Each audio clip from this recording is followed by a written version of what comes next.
नमस्कार, मी अंजली पाटील. आपल्या सगळ्यांचं खूप खूप स्वागत आहे. आज आपण खीर बनवणार आहोत, जी करायला खूप सोपी आहे आणि घरातलं साहित्य वापरून आपण बनवणार आहोत. चला तर मग रेसिपीला सुरुवात करूया.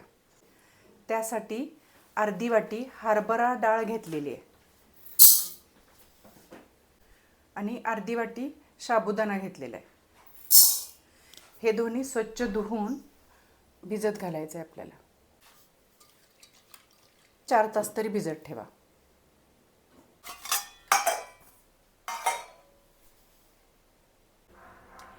हे आता 4 तास भिजून झालेलं आहे.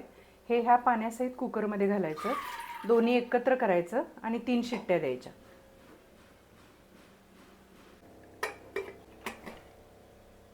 आपल्याला नारळाचं दूध लागणार आहे, तर त्यासाठी मी हे अर्ध भक्कल घेतलेलं आहे. हे आता आपण खोवून घेऊया.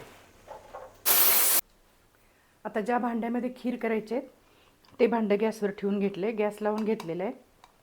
2 चमचे तूप घालायचं.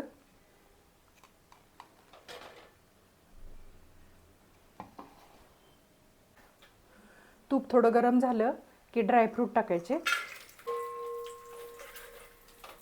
ड्रायफ्रूट चांगले भाजून घ्यायचे. त्यानंतर हे आपण कुकरला शाबू आणि डाळ लावलेलं ते ह्याच्यामध्ये ओतून घ्यायचं. छान शिजलेलं आहे. ह्याच्यामध्ये 1 वाटी गूळ घालायचा. तुम्ही तुमच्या चवीप्रमाणे गुळाचं प्रमाण कमी जास्त करू शकता. अर्धा गूळ आणि अर्ध साखर असं पण घालू शकता. खीर शिजते तोपर्यंत आपण हे नारळाचं दूध काढून घेऊया. नारळाचं दूध काढताना आपण गरम पाणी घालायचं, म्हणजे दूध छान निघतं.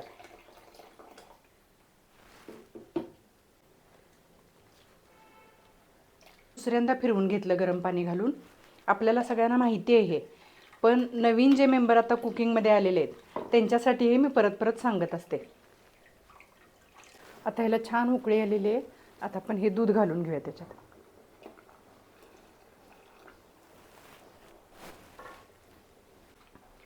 दोन चिमूट जायफळ पूड घालायची. थोडी वेलदोडा पूड घातली. गूळ आला म्हटलं की जायफळ आलंच. मिक्स करून घ्यायचं व्यवस्थित आणि बऱ्यापैकी आपली खीर तयार आहे.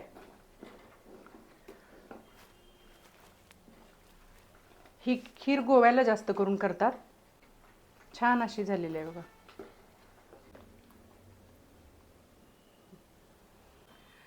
मस्त अशी खीर तयार. माझा हा व्हिडिओ तुम्हाला आवडला तर लाईक करा, सबस्क्राईब करा, शेअर करा. थँक्यू.